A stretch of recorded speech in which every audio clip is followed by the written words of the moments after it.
Well, the Minister of the Federal Capital Territory, Wike, held a Thanksgiving service in Abuja on Sunday to celebrate the successful completion and inauguration of various FCT projects. The Thanksgiving followed a 19-day project inauguration exercise that began on June 10th, commemorating President Bola Ahmed Tinubu's second anniversary in office.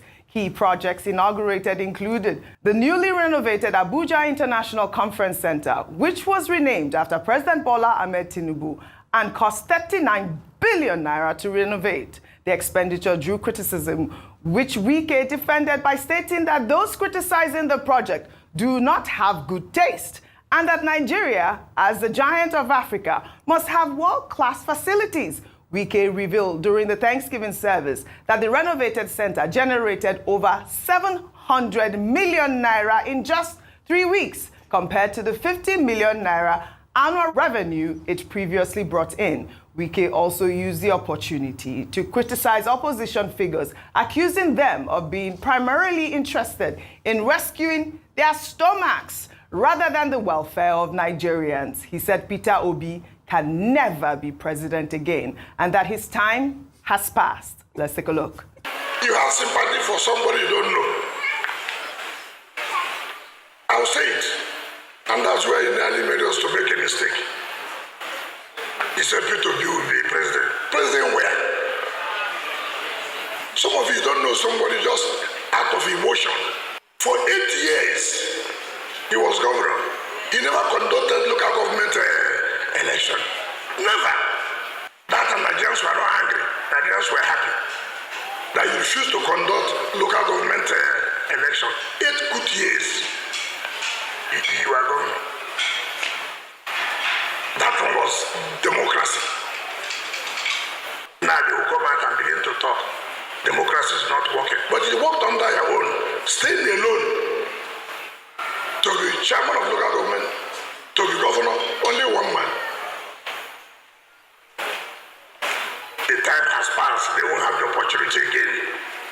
All right, Vimbai, this video has been trending, so many reasons, why Nigerians were complaining that, are you now going to church to do Thanksgiving for inaugurating projects? Is that the right thing to do? And now you turned the podium into a political rally. I mean, I thought it was Thanksgiving it's service. Anointing fell on you. But before I come to you, last week, Wike reacted to former Minister of Transportation, Rotimi Amechi, who described his wife as an industrialist during a live television interview. Wike dismissed the claim, stating that Amechi's wife, Judith, allegedly amassed wealth from NDDC funds. Wike claimed that she received 4 billion naira monthly from the NDDC for a year, totaling 48 billion naira under the guise of training Niger Delta women. Wike urged President Tinubu to release the forensic audit report of the Niger Delta Development Commission, which will buttress his claim. He vowed to resign as FCT minister if the forensic audit report, when released, does not corroborate his claims against Amechi and his wife. Let's take a look.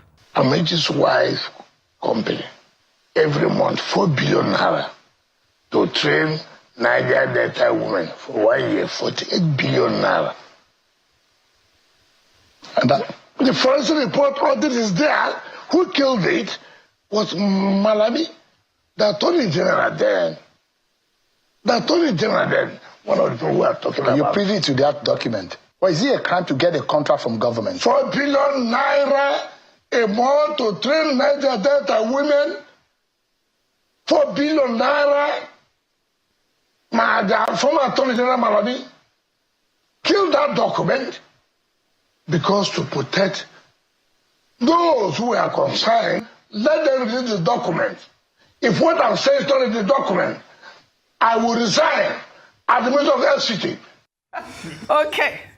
Vimbai, over to you. I just want you to unpack both stories really quickly. I'll be very brief so that everybody can also get a chance to comment. So let's begin with the altar, the pulpit, the sacred place where, of course, it is a part of Christian faith to come and testify when you feel God has done something for you. You come and you tell people the story, your testimony. It's a very important part of the faith. But, where it got a bit confusing is when we left from, we veered off from personal testimony, and we'd now started using the pulpit to criticize other people and, to cast aspersions on other people and so forth, which was a little bit confusing. And then it also begs the question that, okay, so he's doing the work that's expected of him as an appointee. So we now wonder what's happening in government if we're celebrating having done what's expected of us. Yes. It means that maybe we've set the standard a little bit low for what our expectation is. Nevertheless, those revelations were also quite jarring, especially with regards to the revenue being made from the conference center. And many people are saying, well, that's why some people are so opposed to the president, because the place they were using to line their pockets has been taken from them. So, based off of that, I think a lot of people were just left with their jaws dropped at the revelations from the pulpit on a Sunday morning. And then lastly, I think that had followed what had happened on Friday night, where everybody was glued to Channel TV for an hour or so. When we heard so many things that were said, we focus on the revelation that he alleges that Rotimi Amechi's wife has been earning 4 billion naira per month from the NDDC.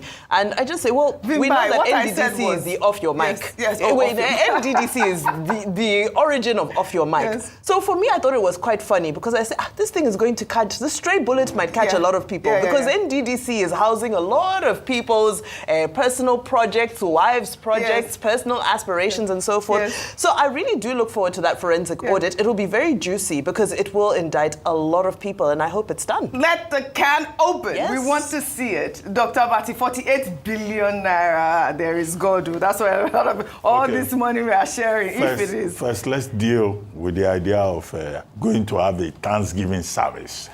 Because you have a minister of the Federal Capital Territory who has done, some projects, who has spent about 11 days launching projects, and the president attended it. And then he goes to church. And he goes to church to go and masturbate, to engage in a process of self-adulation. I find that very childish. And that's why we question it. Now, let's make the point that this constitution that we talk about says in section 10 that there shall be no state religion in any part. So, Nyesom Wike going to church to go and have a song and a dance is in violation of that part. He's not going there in his personal capacity. He's taking the whole machinery of the FCT to church to go and celebrate projects. Some of these churches, the church that he went to is St. James's Anglican Church. We call out the priest in that church this morning. Correct. Some of these priests, whether they are Anglican or Catholic, should also have the common sense to be able to say that certain things are not acceptable, no matter the amount of money that whether government official, is bringing in a public capacity. Maybe they should give this priest also the Constitution of Nigeria to run, to understand that, there is what is right, there is what is not right. Number two, who else will Nyesom Wike not abuse in this country? We are waiting for the day we abuse President Tinubu. And we'll be here to tell President Tinubu that we warned you that this person, the way he's going to abuse you one day when the occasion provides itself. He has abused Sapita Odili. He has abused Rotimi Amechi. He has abused, who else now? Dele Momodu. So, and that's why a man like Dele Momodu is saying, some of these people in government, they should take a breathalyzer test. I think that's what they call it in America. Yes, that's what some people are saying they should take psychiatric tests. So why should public officials just talk out of turn? Right. Now he's attacking Rotimi Amechi's wife, that she's this and that. Look, how does a wife get into the subject? And he's going about saying his father was a director of major companies. Who cares? Whether his father was a mechanic or a vulcanizer, that's not what we're talking about. All right. He has a job as minister of the Federal Capital Territory. Can all of these people just focus on that? My wife is richer than your wife. My father is richer than your father. This is why I said this morning that there should be IQ tests for the people that we send into government. If you don't have basic intelligence, don't just go near power.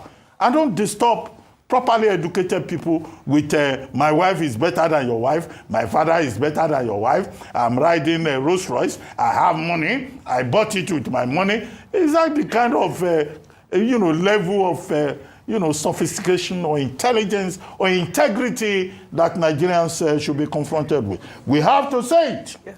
I end by saying that President Tinubu should beware. He should pay more attention to the character of the people that he puts in a very important position.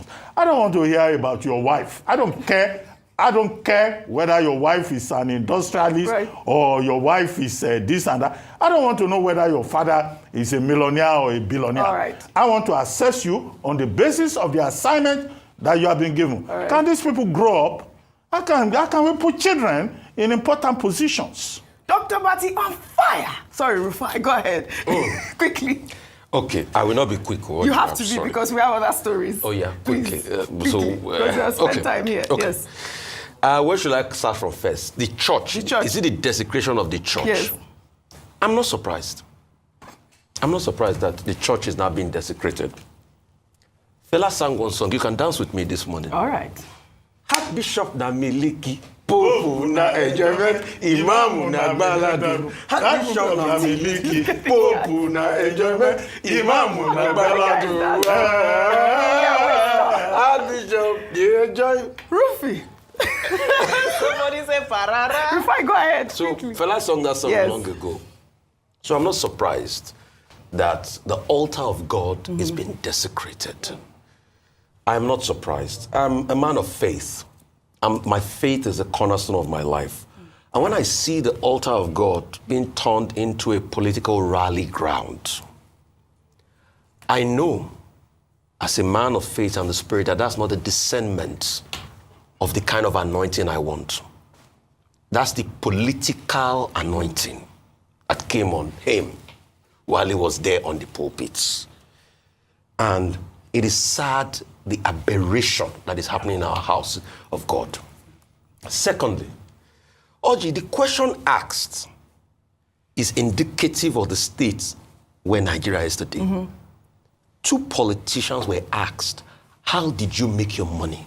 That's what the questions though. They couldn't give a coherent answer.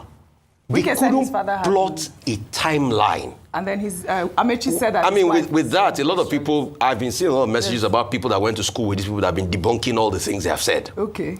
They couldn't plot an empirical timeline of what they were before getting into power. They couldn't say in the interest of accountability, they should release their code of conduct filings before they got into power and out of power. It was a question that threw them off balance, and they muffled it because it speaks volumes of the accountability sector in the country. And that's why I dare them to release the kind of wealth they have before they got into politics and out. Secondly, President Tinubu, like Minister Wike said, please release that forensic report. This is it, yes. Because we need a country where there's accountability. Without accountability, you cannot thrive. All right. So I beg you, release that forensic report. I know because of time, Oji, I wouldn't talk about it. I'll rest it here. We rest your case. Very good. We're waiting. Open the report. Well, all right.